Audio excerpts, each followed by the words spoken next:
Hey there, cats and kitties. I am the Blues Man, Johnny Blues, and with this video, I'll be discussing my thoughts on episode 1 of the anime series, Keijo. 8 exclamation points, just so you know, aka Hip Whip Girl. This first episode, much as I assumed it would be, was right up my alley as far as hilarity and just being fun. It's all about the water sports, and believe me, the tongue is placed firmly in cheek when I say that, but I am somebody who's always been loosely fascinated by certain sports that, you know, occupy and take place in water, whether it be water polo or the fictional blitzball from Final Fantasy X. And while this sport is somewhat on top of the water, you know, using land platforms as they're called, you know, it very much ends up with the opponents in the water. You know, it's almost like a play on sumo wrestling, trying to get your opponent off of the floating land mass on the water and effectively into the water, you know, or if they're able to be knocked over so that anything but their feet touches the land mass, you know, they're out. They're out for the count. They fail and you win, essentially. But the sort of crux of this particular sport, Keijo, is it's all women and they can only use their butts and their breasts to try to knock their opponents off. And it was just really intriguing to see how effective they were in trying to utilize these things in the sort of opening competition, sort of a mock trial, where the main character, Nozomi, you know, this was when she was trying to basically live up to her dream post high school, wanting to become a Keijo player, wanting to be the richest Keijo player in the world.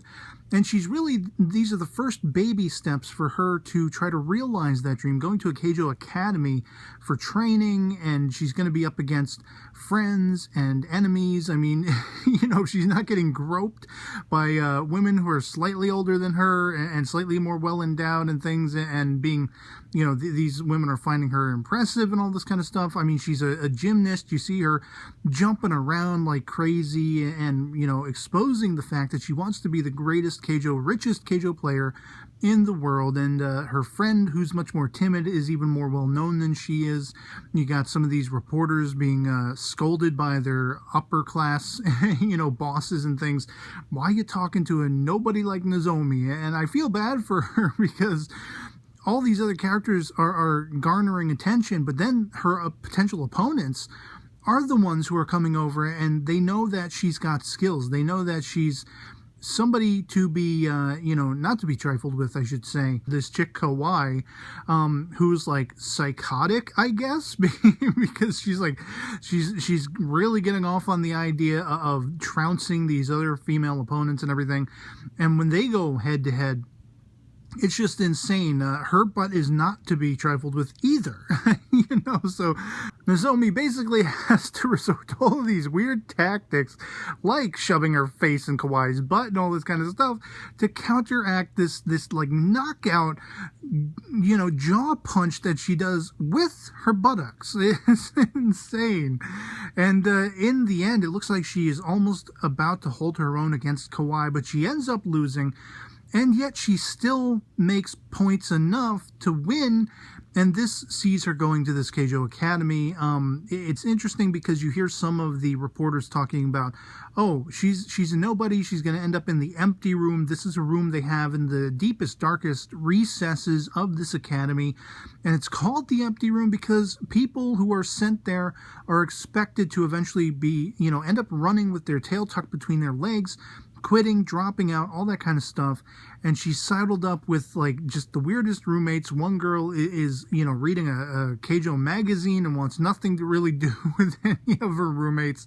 You got one who's a severe supremo klutz and everything like that, completely falls on her face and she's denying it, as well as her best chum, apparently the most you know, acquainted person she knows, being a roommate with her as well. And it's just really interesting. I mean, basically, we leave off this first episode with the next impending match, and they have this sort of tank chick, you know, who was, I guess, maybe the coach or something like that in the mock trial. She's very big, very, you know, looks like a mass of muscle and weight and weightiness, and she is not going to be easy to overthrow by any stretch of the imagination. for her and her, basically roomies in this particular Keijo framework. And again, it was just a really fun first episode.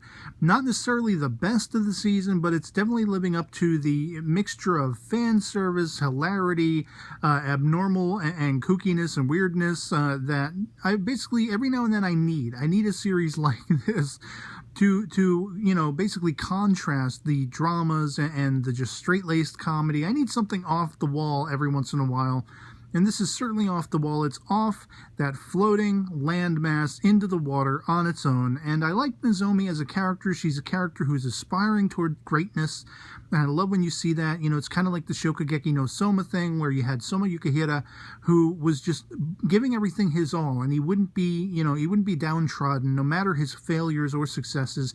He wouldn't let the successes get to him. He wouldn't let the failures get to him, and it feels like Nozomi's that kind of character.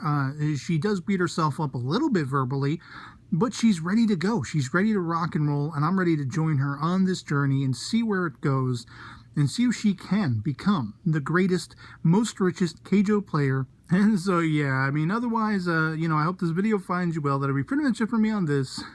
I'll catch you all later. Peace.